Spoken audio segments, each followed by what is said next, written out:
have a fair number of people that do actually the proceedings on YouTube. There we go. There. Now Hello, we're- everybody. Now we have Jewish. We're in business. Okay. For all those who are waiting out and trying to read lips, now we're live. It was not your hearing aid. Yeah. So I guess we're jumping straight now into the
bylaw. We've been exploring or studying different options available to us. My dream was to be able to get a completely reformatted document in both the case of the municipal planning strategy and the land use bylaw. But given the tight timelines, which are largely driven by our HAF requirements, the Housing Accelerator Fund requirements, things that we promised we would do by certain dates, we're tightening up the timelines fairly substantially that would be required to do that. And so just looking at the key objectives for, I guess, a phase one, and I've talked about this before, that we would do, I wouldn't call it rough and dirty, but we're going to tackle the really key elements that need to be looked at first in order to get us to a place where we can adopt the current intermunicipal planning strategy and common land use bylaw with enough revisions that they make sense in the context of Westville, in the context of a housing shortage, and everything else that we have going on in the world right now that impacts us at the municipal level. So, a couple of things that are, in my mind at least, key objectives on this. If you look at the IPS currently, the section on objectives follows the sections on goals, but it doesn't really tie very well into the policies, and you see a lot of policies that are stranded and aren't explained. And ideally, when you read a document like this, which is meant to be a high-level document, you understand why the policies that are there are there. We don't have that right now. So as we try to run through the main driving or critical elements right now, we're going to make sure that those are explained. So that's going to take some work, but it's well worth it because it brings transparency to this document. Like, why are we doing this? Why are we asking for this? Another aspect of this document that is frustrating is that it's meant to be a policy, a high-level document, but it's full of regulation. And so where we can, and again in the really critical areas, largely around housing, we're going to strip out regulation and leave that to the land use bylaw, which is where it's meant to be. It's not meant to be in a policy document. Looking at some of the key areas where I'm proposing. So where we can, and again in the really critical areas. Sorry. You're on. Right, okay. That was a bit spooky at first, like a ghost. So And as you know, I've got a senior planner who's working with me on this, and we're together. Both of us have a lot of other work on our plates, but we're trying, in evenings and weekends to pull this together. What we feel the key areas are, and it will come as no surprise to anyone, is housing, and some work on commercial, possibly some work on industrial, and a lot of work on reducing processing time and confusion in these documents. So in terms of housing objectives, we're going to generally be looking at how do we increase as of right ability within the zones to enable more housing to be created faster and without relying on things like development agreements for what are really very small changes within areas. Site plan approvals are less challenging to implement, but they still require quite a bit of staff time and could involve appeals, which, again, do we need them for everything that we currently use them for? And I think that the answer is that we do not, and that we can rely more on as of right housing requirements. You know that we had our housing minister who's moved on to a different portfolio now, but he was saying right across the board in Canada, he wanted any lot to be able to accommodate 4 units.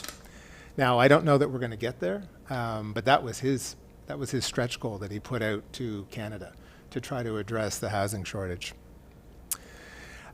We have to, as has been discussed earlier this evening and at other times, we've got to hit our half requirements, and they have to do with increasing density throughout the town wherever we can.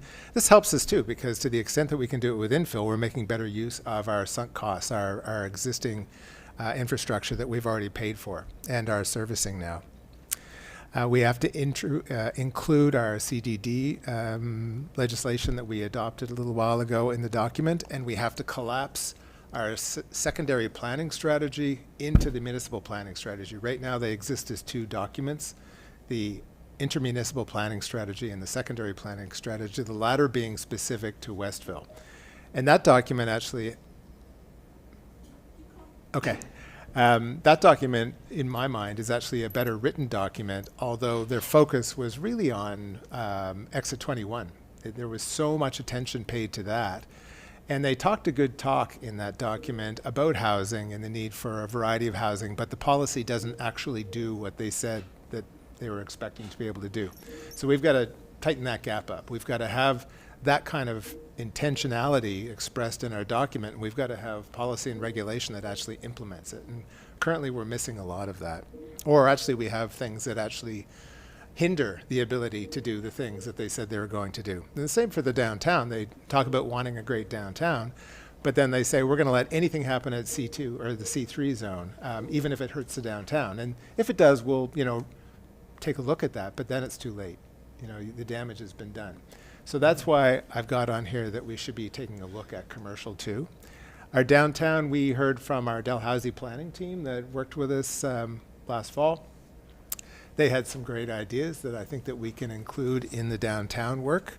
So we'll be looking at that, probably introduce a few more design guidelines, more mixed use opportunities. We do have to find ways to shake free land for development. Right now, the location of buildings on lots in the downtown makes it tricky to do anything with any of the land that's down there. And I think that we're going to have to kind of encourage people to revisit their properties and see where something else can be done with them. And that will be partly on us. Like, how can we help people shepherd them through that process of looking at what they have and what opportunities could be taken advantage of there. On the highway commercial uses, we had a look at this in a way that we hadn't previously, at least in my time with the town, with a recent application for a use which was really an industrial type of use. And we realized that much as they said they would in the secondary planning strategy, they're letting pretty much anything happen in the highway commercial zone, which is why we have a daycare next to a fuel depot. So does that make sense? Or do we want to take that land, which is really some very valuable land to the town? It's our one clear exit onto the highway. What do we want to do with that land, and how do we do that? So that's part of what I think I would like us to explore. Again, time is short for all of this, but we're going to do our best.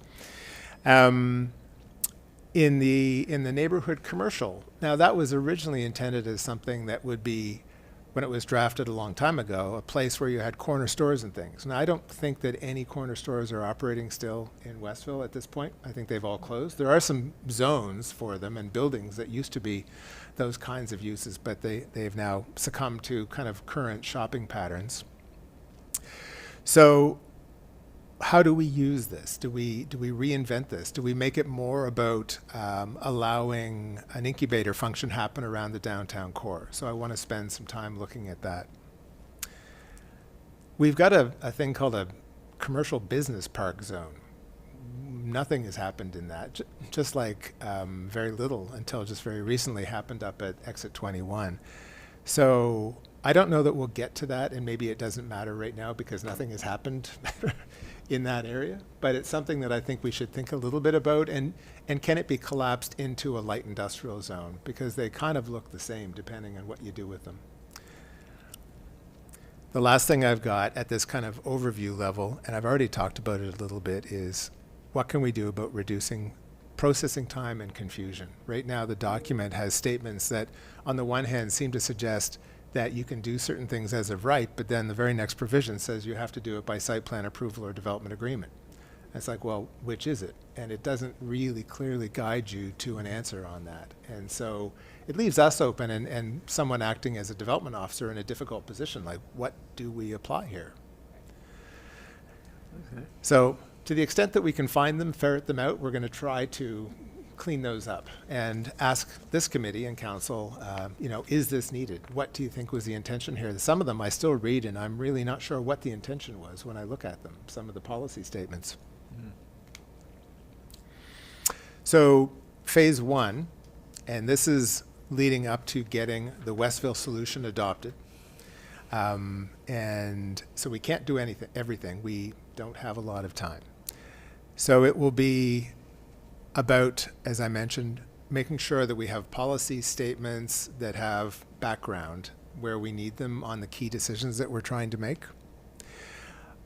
While I had wanted to move to a new format, what we're suggesting now is that we'll stay with the existing format, even though it's kind of awkward, with one kind of exception, which is I'm going to expand the formatting of the land use policy section so that I can make it easier to fit more information in there. And so that's going to change some things around, but the beauty of this approach is that it will make it easier to see, for anyone who may be reading it, what we're actually changing in this document, as opposed to if we do go to a whole new system, it will make it far more difficult to understand what changes we're making.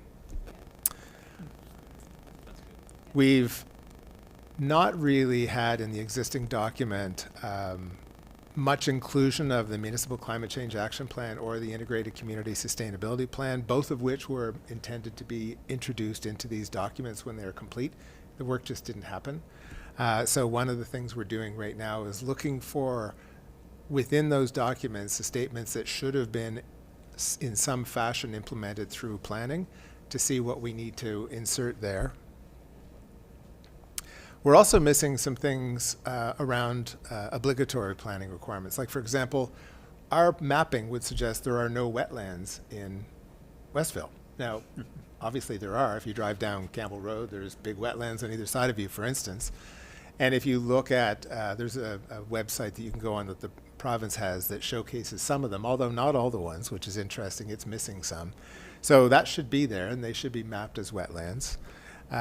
We also, it turns out, have pretty good agricultural land throughout town. And one of the statements of provincial interest actually talks about looking at agricultural land and what does one do about that. So I think that given that we're an urban area largely, we'll be careful about that, but we do have to at least acknowledge that it's there. Right now, it's curious, within the infrastructure section, which seems to be kind of one of the key sections of the planning strategy, as opposed to any of the land use stuff, that's where they put heritage in the infrastructure section, which I found curious. And so we also, within that section, have environmental aspects, which should be broken out into their own section. So we're clearer about environmental constraints and stewardship. And so again, we're not going to have time to do much of a section on this, but we're going to break it out so that it's clear what we're talking about. And it also allows us to understand what work needs to be done in a phase 2. We'll say we can't get to this right now, but we know it needs to be attended to. So that's part of what we're doing with breaking the document up a little bit, is kind of getting a better sense of what we're missing as well as what we have. I'd like to, if council will allow it and PAC, introduce a section about what I call healthy communities. And so that would be things like, we're already on the path of active transportation. Probably I would like to move the heritage or culture section into there. And this section is something that would grow. Like, how do you build a healthy community? And land use planning, as you saw in that document I sent out that talked about Maslow's hierarchy as it relates to land use planning, the fit is remarkable. And so I think that over the course of time, this section on healthy communities, and when you think about it, why else are we doing any of this if we're not trying to build healthy communities? The fact that it doesn't exist as a standalone section is, in most planning documents, is kind of curious. Am I going too fast, or is this okay, this speed? No, it's good, yeah. Good? Question on the healthy community, does that tie in like our recreation department and our other departments? Is that what you're thinking, like putting it all together under So it one umbrella certainly of could. moving things And I think healthy? that does make sense to do that. Okay. We talked about having institutional uses and public places, so the parks aspect as a thing that exists together, but then the recreational aspect, or the getting people moving part, could be in the healthy community section. So in the land use bylaw, the way they're broken up often is that you'll have a general provision section that applies to kind of to everything, then you have the zones that you're familiar with, and then you have an implementation section. In the general section, we've got a lot of definitions that are trying to act as a regulatory device in a way that they shouldn't, so we're going to be tackling some of that. Like, for instance, as you're aware, most of you, there's a definition that says a single-family house can't have walls of less than 20 feet. It's like, well, that means you can't add a bedroom addition onto your house, because you're probably not going to want a 20 by 20 bedroom to be added on. So, and these were all there to stop people from putting a mini home or a mobile home in the community. And I think we can do a better job of that. So those But then kinds they're of allowed things, in the secondary planning. we talk about it, but that provision makes it hard. Yes. They conflict. So there's a lot of things that conflict in these documents.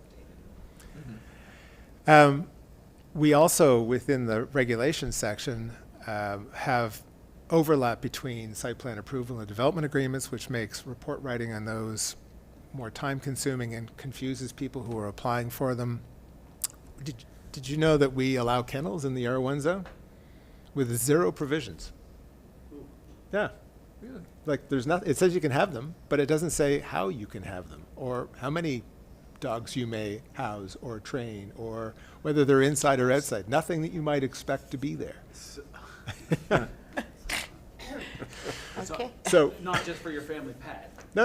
or your No. 10 family pets. Well, no, when you look at the definition of kennel, it's clearly the kind where, you take your dog to get trained and they have a dog run. Yeah. Exactly. So there's some things in there that we probably need to talk about a little bit. Hobby farms are also okay in the R1 zone. We have total overlap between the pool bylaw and what's in this document. That needs to go, because when people call and say, I'd like to do a pool, I'm going, okay, I'm going to send you about 10 pages of stuff for your pool. And so that's kind of the general They section. jump in the deep end right away. Right, exactly. I think that they just go away and build a pool, honestly. They go over the deep end. So one of the things I've always found a bit challenging about residential land use planning is the terminology that we use, and it's very much the case here.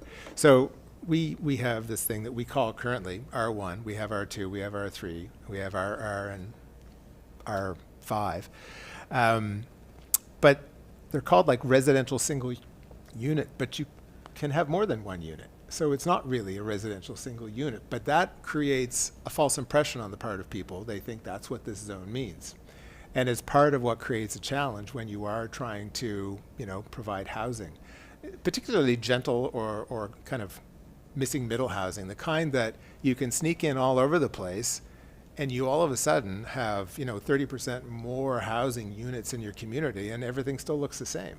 It's very different when you're doing it that way than if you just put down big apartment buildings. They're obvious, they kind of stick out.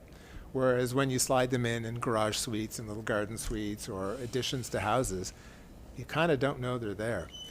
And so we're going to propose to change the names of all these zones to better reflect what these zones do and where they're located and how they operate. Right now, what we're proposing is something along this line. So core residential would be the area kind of that we currently have as R2, kind of glommed on around downtown. And it's usually an area with smaller lots, older lots, smaller buildings, and it's where we expect to have most of that kind of gentle density go over the next while, particularly because that area is pretty walkable. It will allow people to live in town, behind Danielle's house and walk to downtown, walk to the grocery store. For what we have been calling R1, and both of these two would be serviced. They would be necessarily in the area that we service. And Sean, we just changed a large portion of the town that was R1 To R2, right. Just a matter in the last year. Absolutely, right? which is great. And So so, you're referencing those still that we now call R2. right. So that Or it would just be, R1s. instead of people thinking that they can only do 2 units, again, which is untrue. In the R2, you can do more than 2 units, but it's Right. called, 2-unit residential zones. So it's like, well, why are we calling it that when that's not what it is? Yeah. So I'm entirely open to alternative ways of describing these zones, but what we've got now is core residential for that main area around downtown. Then I'm proposing suburban residential for what we call R1 now. So it is further flung. It is typically accessed via car, not by foot. It's kind of classic suburban living. And these areas would both get a little uptick in terms of what you can do in them, and lot sizes would down a bit, so that, again, these are ways of gently allowing more density in all of these areas. Not quite sure what to do about the R3 section yet. Okay. That's a trickier one because as it stands currently, the only time we use it is if someone gets a rezoning and then they still had to go out and get a development agreement, which doesn't really make sense to do that. So we haven't kind of grappled with that one yet. Rural residential, we call it that now. We may still call it that. That's the area that's further flung but unserviced. And that's the area where the current policies basically suggest that it's kind of a future development area. We're not ready to be out there yet. We can't afford to get out there, and no one else can afford to get us out there because of how expensive running services are. So that may stay largely the same as it is currently, because we can't do everything in this amendment, and these ones like this one that are kind of working, I think we'll leave. The next one I think will be interesting for discussion purposes. Instead of mini home parks, I want to call them land lease communities, because that opens the doors to Managed, what, sorry? land lease communities. There you go. And that has been brought up before as a way That's of been describing used in them. other Right. jurisdictions. And what I like about that is that it opens the door to different kinds of housing. For example, tiny houses. So if someone wanted within their land lease community to cordon off an area and have tiny houses, or just have them everywhere, why not? They would be brought in, plunked down like a mini home is, and they could be, for someone who wants a smaller living experience, they'd be available to them. Or you could have modular housing. So it still can be supported in the same way as mini homes on blocks and tied down, but it could look more like a 3-bedroom bungalow instead of a mini home. So this opens the door to a wider variety of uses within those parks, and it kind of provides that increased housing, types of housing, and which is one of the statements of provincial interest that municipalities are meant to do, is provide not only different affordabilities of housing, but different types of housing. So those are some of the things that we're talking about and going to bring forward more in detail. On the commercial end of things, I've already talked a little bit about that. I think I won't go into it more. And On the institutional side, one of the things I've always found curious is that when you look at the nature of institutional uses, they can be really large, or they can be quite small, but they're treated the same way. They basically have kind of carte blanche to go in and just plunk stuff down anywhere without council having much say in how close they are to existing neighborhoods, where the bulk of the mass of a large building might be, how traffic patterns are influenced. And so I think we're going to propose that very large things over a certain footprint get treated a bit differently. Maybe it's site plan approval, maybe it's development agreement. I'm not sure yet, but that's one of the things that I want to look at if we have time. It may be that it's one of the things that has to wait. We'll see. Support documents that we have to look at. The current subdivision bylaw was drafted to go in partnership with the integrated planning strategy and the common land use bylaw, and it also makes it hard to do things like flag lots, landlocked lots, small lots, and these sorts of things. So we are going to have to make some changes in that document in order to create the change that we want to see in this one. Phase 2, and I'm almost done. Phase 2, we then, once we have this in place and we're rolling with it, and we're able to churn through more applications and enable more kinds of applications, well, then we can start a more robust public consultation on a bigger, more future-looking document, and more modern documents with formatting that is clearer and easier to navigate. We would then have, by that point, StatsCan information that reflects the changes that have happened since 2021, because kind of nothing happened between 2016 and 2021, but a lot has happened from 2021 till now. And so we don't have the information we need to really get into this deeper, more comprehensive examination of what's going on in Westville. We would continue trying to streamline our process. We would have some experience with what we've adopted in phase 1, and we'd see what's working and what's not working. And because it's our document now, we can pivot. We don't have to get everyone else to jump on board and change their document too, just because we want to. That's one of the challenges with this shared set of documents, is that everyone has to basically adopt it. Can I just ask a question there on that? Of course. The intermunicipal document that we have that Yes. we're still operating under. Us in New Glasgow. Is New Glasgow still? They are currently. So they're on the same path that we are. They're And so Stellarton, Trenton. and Pictou, Pictou? they've taken that document and they've tweaked it to suit their half applications, and they're good with staying with that. So they have their own So plan. they have their own intermunicipal plan. And so I was talking with municipal affairs about this, and they get where everyone is and they're okay with it. So in effect, we have 2 intermunicipal plans that have riffed off. Well, one that hasn't changed, the one that we in New Glasgow are currently using, and then they have changed theirs lightly, but are still continuing to use the same shared document together. And when we adopt ours, that will just leave New Glasgow using theirs unless they beat us to the table. We all will be expected by 2029 to have fully new documents. So that's that phase 2 part I was talking about. Yeah. And some of the things that you're referencing, do you know if Pictou, for example, and Trenton and Stellarton have gone that route of making those changes that you're proposing or thinking about? They have made some changes. I know that we along this line. began doing it jointly. Yes. Or collaboratively. That's right. And somehow it was harder than the Middle East to solve.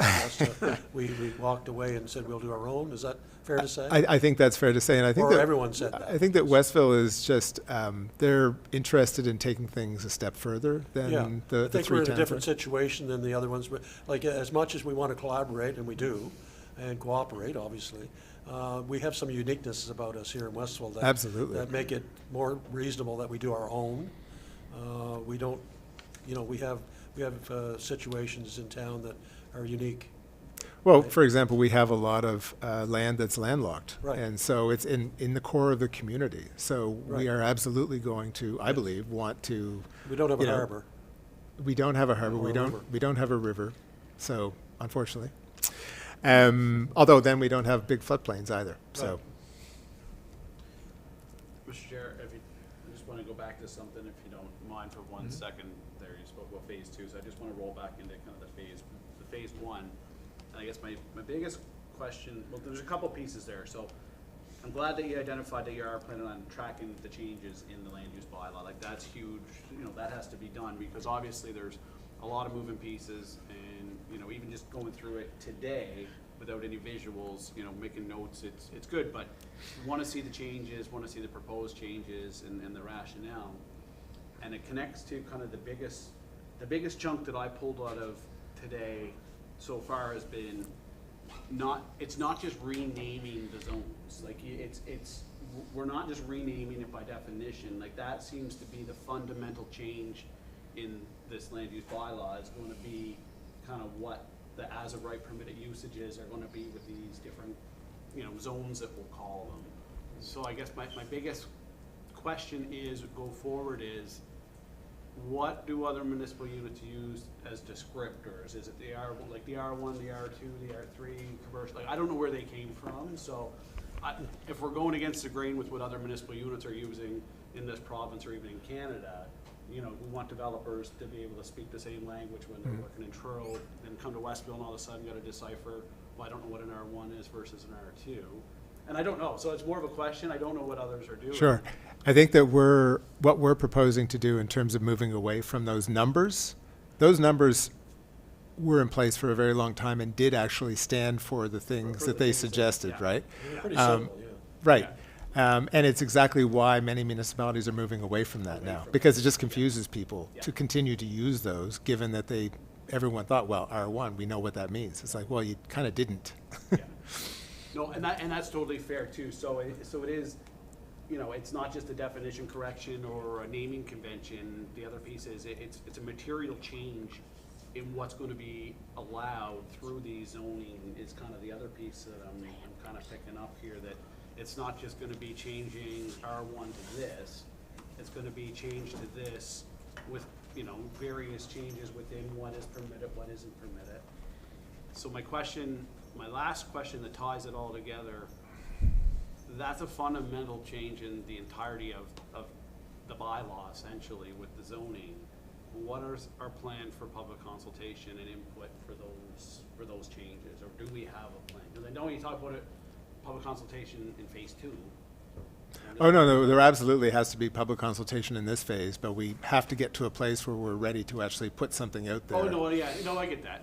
Well, there's different ways to consult the public on stuff, whether you go with draft or, you know, you seek input front end loaded before you come with a draft. I work in the province and there's divisive opinions on which way to do that, so.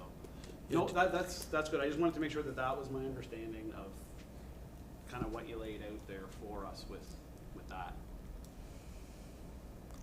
You know, one of the concerns that I have in some of the terminology that you've mentioned, that you referenced as far as the, you know, the different zoning, you know, changing the names to protect the innocent, is when you use the term such as suburban zoning, the first thing that I'm going to think about, if I'm in that zone, how come my taxes aren't different? How come I don't have a different tax structure?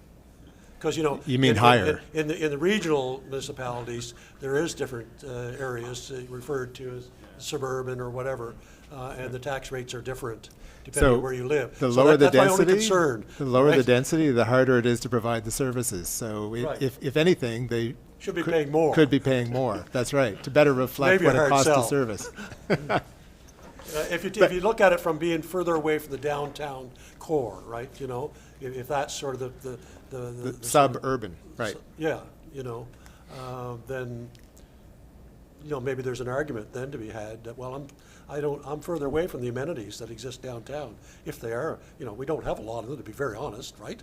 I mean, we have some eating establishments and, you know. Grocery store, drugstore, post grocery office, store, liquor store. pharmacies. So we do have. Yeah. Now that I said it, I'm convincing myself we have a lot. Right. Okay. So There are maybe, there are many towns that would be very, very happy to have what Right. Westville has in But I its mean, downtown. it's a small point, but it's one that I think terminology, words mean a lot, right? I think that Nice. what's important, if you want, like, a conversation about what it costs to service different areas is challenging, and most people have the inverse idea of the reality, and the reality is that the more spread out you are, the harder it is to provide any services, like fire, policing, garbage collection, all of it becomes harder and more expensive the more spread out you become. And so typically what is happening everywhere in the Western world probably is that the urban core is subsidizing the Yes. more The rural. far-flung areas True. of a community. So True. probably not a popular thing to say, but I believe it's the case. Yeah. That's the reality of it. Yeah. And the reality is it would take a while for people to get their minds around this new terminology, say that you live in the suburbs of Westfield.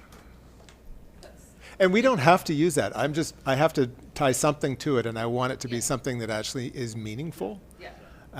I'm happy to explore other alternatives. What's more important is what these zones will permit. Absolutely. As of right. 100%. Yeah, As of names right the- permitted, the you know? least of our That's- worries. That's the big thing. So today, Mr. Weirs sent out a note that talked about pre-approved units, and I think, Mr. Mayor, you received that email. I don't know if everyone did, but No, I haven't seen it. at the federal level, they've cobbled together a bunch of designs for single, like, backyard suites, 2 units, 4 units, 8 units, townhouses, and they've suggested that that the designs are somehow regional, although I kind of question that. And they've said, look, you can adopt these, and so you can actually give people plans ready to build. Because that's a real challenge. It's finding someone to come up with a plan for, you know, a lot that you happen to have. And if you can get one of these plans that they're putting forward, you can take it and you can come in and ask for a permit for it. Right. So it's going to take us a little while to digest what they're proposing, and do we need to tweak them somehow to better reflect the nature of Westville? But it's a great opportunity for those people who are kind of, you know, stuck trying to think of everything that they've got to do and they haven't done it before. It's a big process. It's a hard process. There's a lot of Mr. moving Chair, parts. just to comment on that, you know, yes, both federal and provincial governments are pushing manufactured housing as a solution to the housing crises that exists across the country. And, you know, as for full transparency, as someone that was involved in the manufactured housing industry for some 20 years previously, I can't believe the fact that finally, these people in these positions are tweaking into the fact that this is a solution for a lot of people. I mean, you cannot duplicate the type of building that's done manufacturing housing indoors and so on, and the speed and the efficiency and the plans, as you say, the plans all exist. You could go down to any of the manufactured housing Oh, yeah, Twin Rivers and retailers and everything. Look pick at up a the book GM. with all kinds of plans and say, okay, I want to build this, right? Well, and it's nice that we're seeing, like, on Union Street, the townhouses. Right. Because someone seeing those would not imagine that those were comprised of modules and are manufactured housing. So it can be very flexible. You can make pretty much anything you want Right. in that fashion. It's not only just single boxes. It can be something that's made of 3 or 4 or 5 boxes. Support documents, and I've talked about these before, and I know that right now we're not in a position to do them, but I would love us to find a way to do them because I think it's key to building the kind of environment where people will want to invest in Westville, and that is reintroducing pride of place and getting the people who are disinclined because they're away, because they've got too much on their plate to take care of their properties. And so things like minimum standards, empty lot or empty house standards, and also, as I mentioned, an updated pool bylaw, because that's wasting a lot of time the way it is right now. That doesn't fit within that, but that is one of our support documents. The other ones, though, I do hope that someday we'll get to a place where, you know, we feel that Westville needs this and find a way to implement them, because they are part of this overall thing. How do you get people to want to invest here? And you want to, if you're spending a lot of money, and any kind of housing now is very expensive, you want to know that you're spending that money in a good place. That's it. Now, I did send out a ton of material for people to look at, and I'm just wondering if any of that prompted any questions or thoughts or anything, and that's what I was hoping we might talk for just a few moments about. If anything jumped out at you, if you were surprised by some of the things you saw.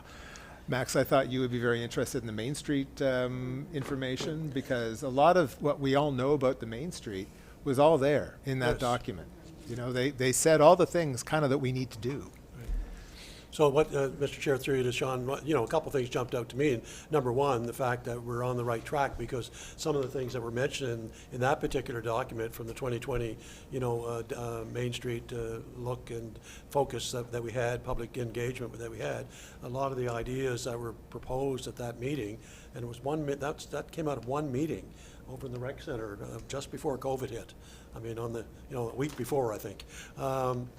A lot of the things we have been able to do to this point in time. If you go through it and look at some of the suggestions we've actually acted upon, and this council and the previous council did move those things forward. So that's encouraging to me, and it's nice to be able to look back and say, yeah, you sort of forget sometimes that these points that were made, and yet they've come to fruition already, some of them, right? And so we need to, it's like we always say about anything you do, engagement, study, whatever, it can't sit on a bloody shelf, and it's got to be a living document, right?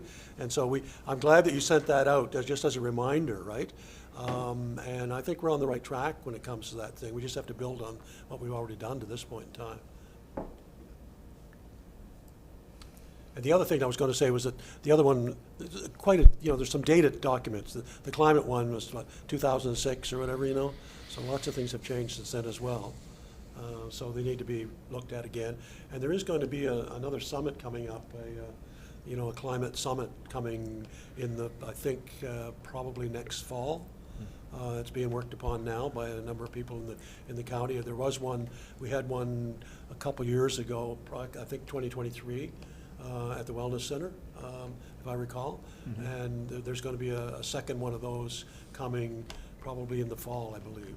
One of the ones I noticed as being absent from that discussion was heat, which is, heat has really become an issue Right. for a lot of people. There's a lot of senior death in particular as a consequence of heat that's happening now in our communities. I think there was a day, it was either last summer or this past summer, where New Glasgow, if you factored in humidity, was the hottest place on Earth. On Earth. Hotter than On Kuwait, Earth. hotter than Yeah. Death Valley, like Yeah. 47 Celsius or something It like was, that. when it came up, it was on the Earth. They Yeah. were the hottest. I mean, that is not the Nova Scotia I grew up in. No, not at all. I just had one question regarding the, sorry. Go ahead.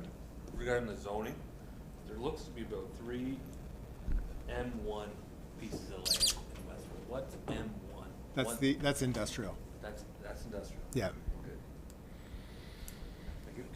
And some of it was based around, they called it natural or provincial resources or natural resources, and that was all about coal. So some of them were about something that is kind of no longer part of the future. I think our future can be in energy, just not coal-based energy. Maxine? Just was going to make a comment. Thank you for all the clarification on the R categories, because I found that, as you're saying, it is not clear what any of those really meant when you can do exceptions. So I think you're right, there probably will need to be consultation, but I think at some point the town has to decide its vision and be clear that housing is one of the ways that we're going to differentiate ourselves from other communities here. So I'm hoping that we go to the community with some ideas rather than just an open consultation, because this is very legalistic. I mean, if you're not someone who likes to read this stuff, it's not going to be something you're going to want to do. I think also the point about the plans that the feds are doing, a lot of that I also know is coming from the 3D printing industry. In other parts of the world, they're building houses like this within half a day. That's going to be coming here at some point. And so there's a big push, my understanding is in Ottawa, from those companies that are saying we're now moving into the AI 3D printing of houses phase. And so we have to be ready for that. Yeah. Because it isn't going to be the way we imagine No. how houses have been built. On the way in today, I was listening to a podcast about the evolution of geothermal energy. And there's a company now that's using medium wave, basically like microwaves, but medium waves, to pulverize rock down as far as 12 kilometers deep to get to water down there that's 500 degrees in heat. And they can develop energy from that in a way that is at cost can be sold for the same prices you can get from natural gas or oil, but without the pollution and without having to use that material. So it's fascinating what's happening, what's coming. And that's the kind of thing that, Westville could turn its mind to. And it could become an energy power again, just by using what's deep below the earth, but which isn't a fossil fuel-based source. It's kind of exciting. Just one other comment, if I may, Chair, about healthy communities. Even the sidewalks being repaired down where I live, that's part of a healthy community. Absolutely. So that people can walk, Yeah. that it's much easier to get around. So I think when we're thinking about healthy communities, we often think about sports, et cetera, but it's really accessibility to be able to live a full life. So that's the ability to shop without a car or to be able to bicycle. So I think when we're thinking about healthy communities, I'm hoping we'll keep that in mind much more about people being able to be mobile in other ways, as you were noting, Sean, than cars, to be able to get around the community. And that's been, that's been talked about a lot at the recreation level, committee level as well, by the way. It's a big part of the strategy for recreation in the town is around all of that stuff, active transportation, accessibility. It's hard to separate. We have separate committees, right? We have, here's our committee, the planning committee. Then tomorrow night is the accessibility, committee meeting. But, you can't separate the two, or the three, really, recreation as well. They're all intertwined.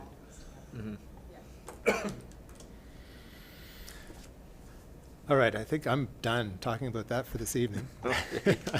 Any other questions? Anything pertinent? Keep it coming. It's good stuff. Yeah. This is good. Thank you. When you have it all explained so we all understand it, that's good. Do our best. It is, by nature, it has to be a bit legalistic in places. The description parts don't, but the, certain aspects do. But when the So- final documents come, as much as they can be lay language, I encourage that to happen. Absolutely. Without too much legalese. Yeah.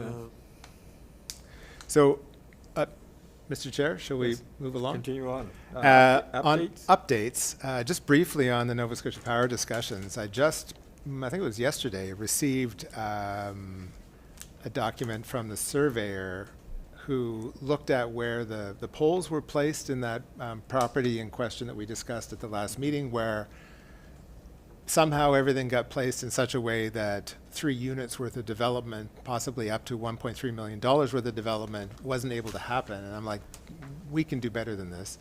So now that I have this information, I see a path forward, but whether NSP will agree, I don't know. I can only propose it and see if they find a reason to reject it. But I wanted to let you know that I have that document in hand now, and it just came in. So when I have a moment, I'm going to turn my mind to that and see if I can get something to the owners, but also to Nova Scotia Power. Right. Because there will be an obligation on the part of the owners to kind of pay for things twice. They'll have to pay to move the poles. Nova Scotia Power won't do that, but it would enable them to do a development that they otherwise can't do. So, Mr. Chair, Sean, I see that CAO Weirs is online with us virtually. The meeting that was held with representatives from Nova Scotia Power, was that since our last planning advisory meeting? I lose track of time frame. I just raised that because I don't know if, I want to make sure that the PAC Planning Advisory members are aware of the fact that there was a meeting subsequent to your expressing the concerns and CAO Weirs expressing concerns to Nova Scotia Power about that particular incident. But in general, The bigger picture, we too, did have yeah. a discussion. They did come, representatives from Nova Scotia Power, both locally and from the Halifax. I was actually able to attend that meeting with our CAO and with our planning director, and I thought, it was a good first step. I think there was a good exchange of opinions, and our concerns were expressed well, I believe, and I think they understood them. Yeah. And at the same time, looked at it from a proactive standpoint going forward, that they wanted to know where we're looking at development, what type of development do we anticipate in different areas of town, so that they can be ready as well, that they can look at what their infrastructure is there now and what needs to be done, or if there is anything need to be done. So I thought it was a good first step. And 100%. hopefully, the proof will be in the pudding. The one that will show the most adherence to working collaboratively will be solving that situation down in Acadia and making and allowing us to, the owner to be able to utilize that lot for another development, right? So Mr. we'll see, but I just think PAC should be aware of that. Mr. Mayor, We did further have to that, discussion. I'm glad you raised that, because one of the things that I think became very clear is how we need to get out ahead of big projects and talk to them early, because sometimes you may want to do a project and everything may seem perfect for that project, but they may say, look, we cannot provide the capacity that you're going to need for that project in that area. And it will, the Yeah. project can't carry the costs that would be required to get that power I think there. we're a bit guilty of thinking about water and sewer Right. and those things, but we don't think about the power Absolutely. necessarily. But some of that, in fairness though, some of that's on the incumbent to do their due diligence and have the job scope before they even make application. Like, well, maybe not a big application, but like, that's up to them to, anyway, thinking of a project not far from where I work, and it was a very similar conversation that it was gonna be over $1 million plus to get some three-phase, and, you know, everything was ready to go, and no power. Right. So, And in many cases, it will just be us advising Well- people that they need to do this sooner And than I, later. and Yeah. and I will say, that was one of the points that they were trying to make, I think, was that, you know, before the developer or the town gets too far ahead and spends a lot of money, and then finds out that we're not capable of giving them what they need, ask as soon as you know that there's even a potential. And we talked with them about some projects that are still pie in the sky high, you know, level. We don't know if it's ever gonna happen, but they wanted to know about those as well, because there will be extra needs for power. But yeah, that's a good point, Mitchell, and that was their point. You know, as soon as you know even a slight indication. Now, whether they have the manpower and the ability to come out and give us that information, who knows? But we'll find out. well, and in fairness to the town, I mean, we own the sewer, water utility, Right. those are ours, and we have the folks that can give the answers on those utilities, those Yep. are ours. But if somebody wants to, you know, find out if they can have access to natural gas or power, for what their operation is, then, you know, that's, I think I'd be Somebody scoping else. that out before I even purchased a lot, but anyway. I'm wondering Yeah, if, it's amazing that people don't, but we've seen instances where they don't, right? We know that. Yeah. I'm wondering if Mr. Weirs would like to run us through the next few updates. I think a lot of them, there isn't much to report on, but Yeah, I can. If you give me the hints about what the subjects are. Sorry, one of the diseconomies of visiting the GTA is construction in the dying weeks of the construction season. So I got stuck in traffic. My apologies. Right on, right. so long-term care center. Yeah, so, the RFP is closed. We don't know, anything, you know, the government of Nova Scotia will go through their process. Don't really expect to hear anything from them until into the new year in terms of, who that might be, and I don't know when I say the new year, I don't know whether I mean January or March, but the expectation, I think, in the industry is that sometime relatively early in the new year, there will be a decision. I think the GNS is under a lot of pressure. They've set a deadline of having that thing open by the sometime in 2028. You know, they can't take forever to decide who the winner is and still hit that target. You know, I know that there's a lot of interest in those proponents that are there, the consortiums that have been built, and some of those have already asked to appear before this committee to present their plans. The point that I've made with them is I don't think there's a lot of point in PAC seeing plans from proponents who No, we only want to deal with one of them. might not be The winner. successful. You know, there's there's multiple pretenders to this particular throne, and it doesn't make a lot of sense to go through everybody's plans until we know who the winner is, and then we can have a real discussion about a real proposal that will be coming, as opposed to discussing people's plans if they are the winner. So, Plans that we have no say over. Yeah, I think that's a waste of a lot of people's time, I think, unfortunately. yeah, exactly. It's a lot of waste of time and waste of money. So I've encouraged them to keep their powder dry until they're the winner, and then we'll be happy to entertain them as regularly and frequently as they want. Scott, I Well, think it's worth mentioning as well that because of the fact that you have received inquiries from numerous proponents, possible operators, that we've treated them all equally, exactly the same, given them exactly the same package of information that we have available with regard to the property that we're, proposing, that it be cited on, and that and the costs and all those things. We've treated everyone exactly the same. I think that's important that people are aware of that, because we have no say, as I've said many times, in making the decision as to who the operator Right. is. We've been very clear with each of them that we're, in an official way, we're agnostic. We don't care who the successful bidder is. We're very committed to having a long-term care facility, and the town has very clear ideas about where we think it should go. But at the end of the day, we don't have any control over any of that.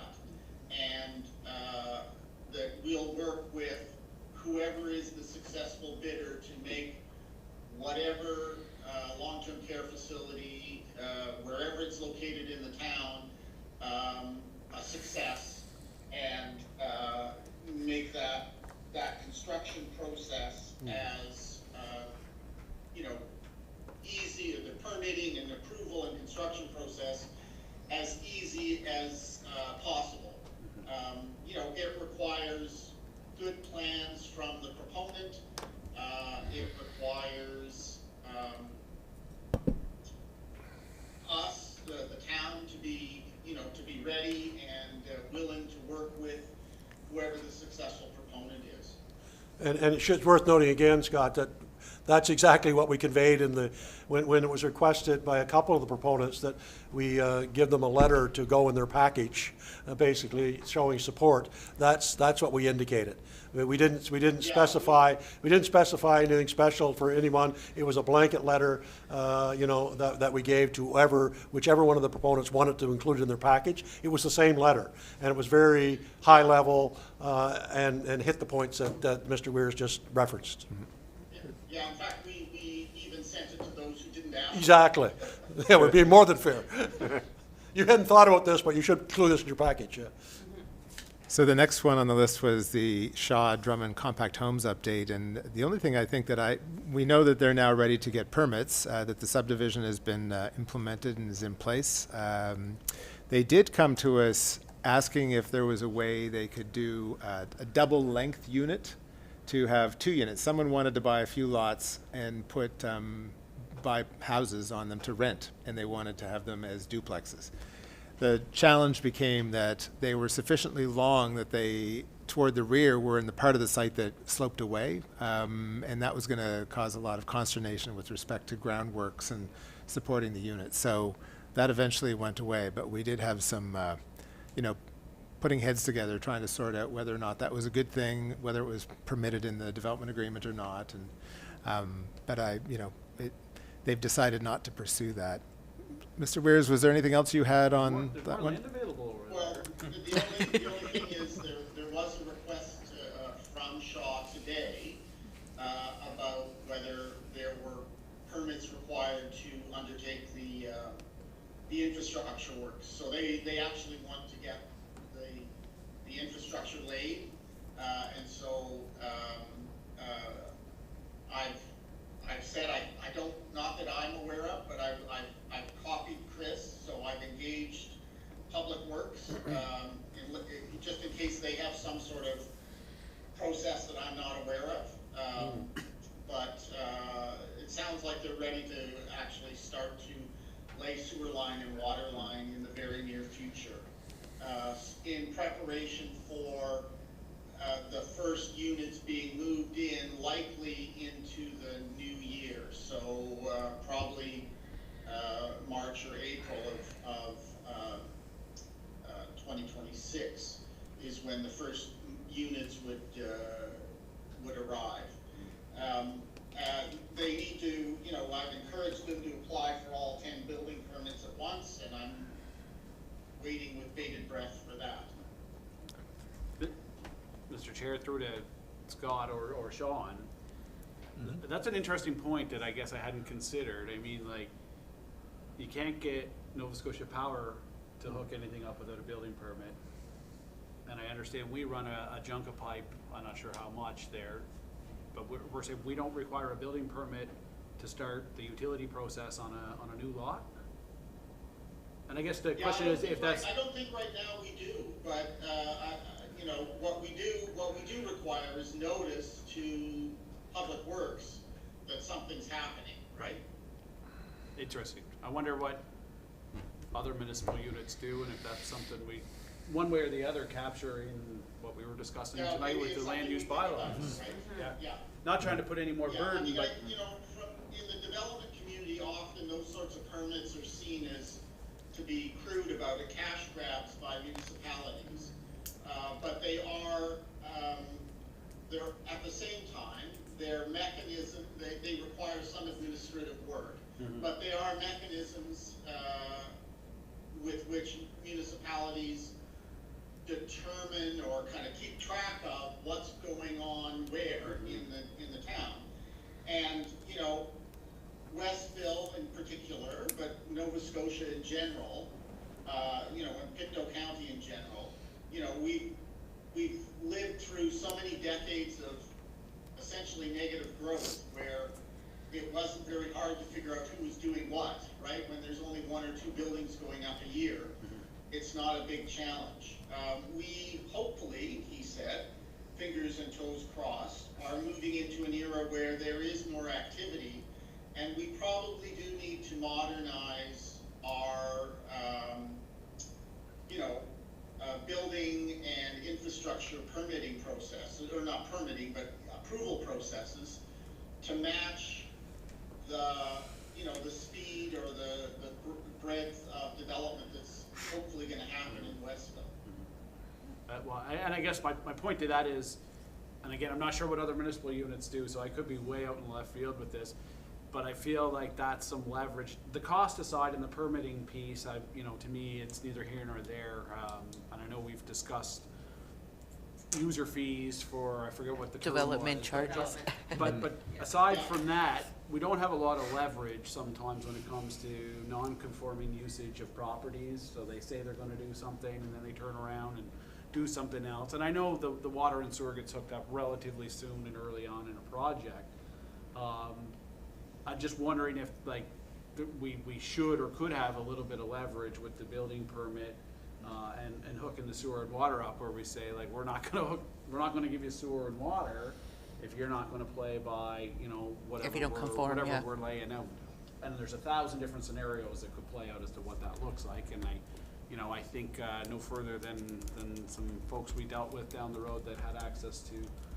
Well, there was a whole other issue with how they got access to water. It was a whole other system, so I won't bring that up. But I don't know. It was just more a conversation, food for thought.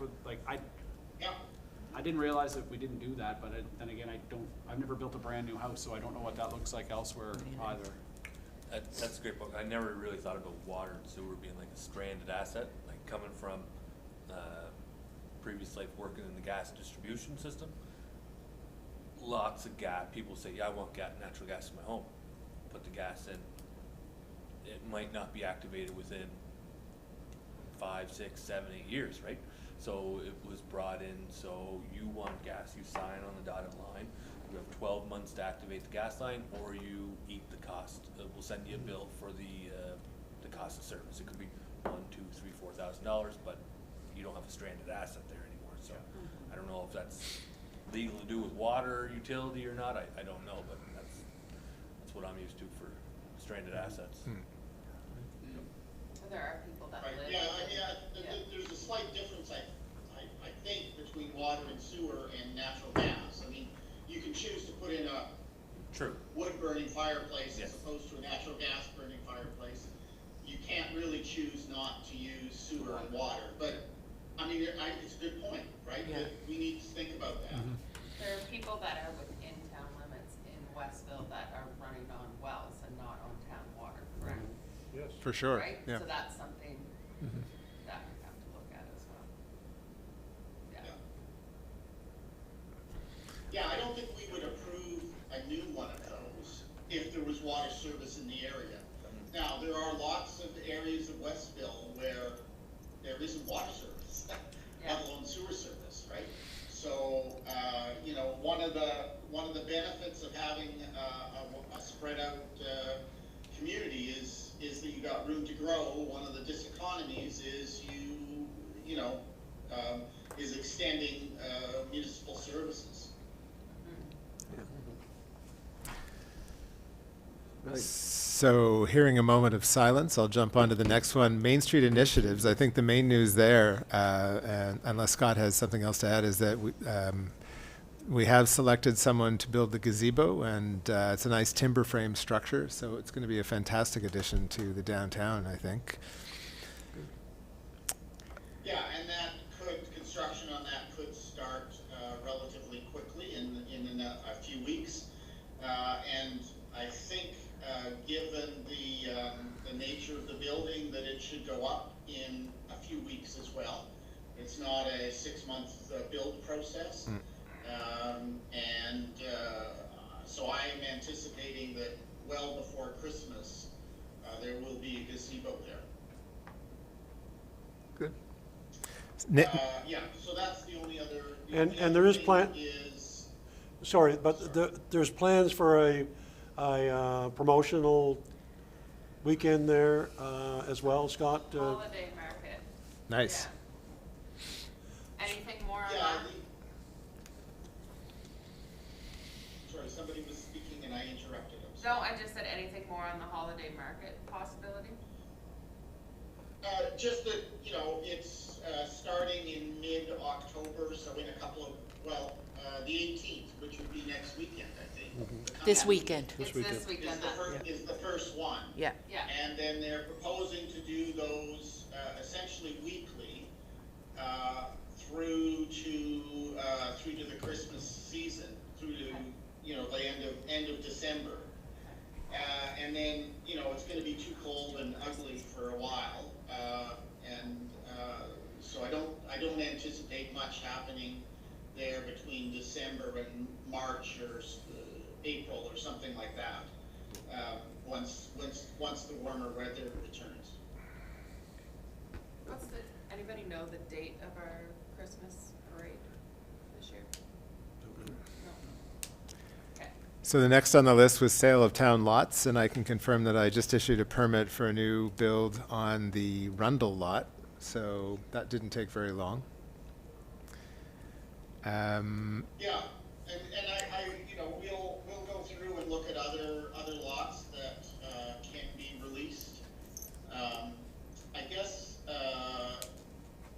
the one thing that's sort of related to this, and it's a bit tangential, but very late last week I did get notice from the Chairman Society, or Chairman, whatever they're called, association, that you'll recall that they were interested in either the 2157 North Main or the Temperance Street property. They notified me by email late last week, or sorry, telephone call, not email, telephone call, that they had decided to purchase land near to where they are, so they aren't interested in coming to Westville now. You'll recall that they were proposing a 51-unit development with some program space, a 3 or 4 story kind of building for you know, apartments, and then up to 25 or 26 what they called tiny homes or small homes where people would move in. And so I think there have been some changes in their funding model, and and they've made some other arrangements, so, that is news that I just got, I guess, on Thursday night, just before I left. Scott, anything new on Highland Consolidated? Sorry, say that again? Do we have anything new on the Oh, Hi- Highland Consolidated Land, no, nothing, you know, I have reached out, to, NSCC. They are working with, working through the list of, engineering firms that can do that work to, start the remediation or the investigation of the Rob Joyce. So, but they haven't come back to me with a definitive, selection yet. So I'm assuming that they will let us know as soon as they've figured out who they are gonna use to do that work. And the last one is on the active transportation study. I was talking to our active living coordinator today, and she said that there's no news at this point from either WSP, the engineering firm that took a look at the two options, or from Cycle Nova Scotia at this point. So that's it. Okay. Moving on to delegations or issues of discussion arising from business or any other business. There being none, could we have a motion to go in camera, please? I'll move to go on camera. I'll second. Okay. Maxine? Okay. Motion is moved and seconded. All in favor? Aye. Those opposed?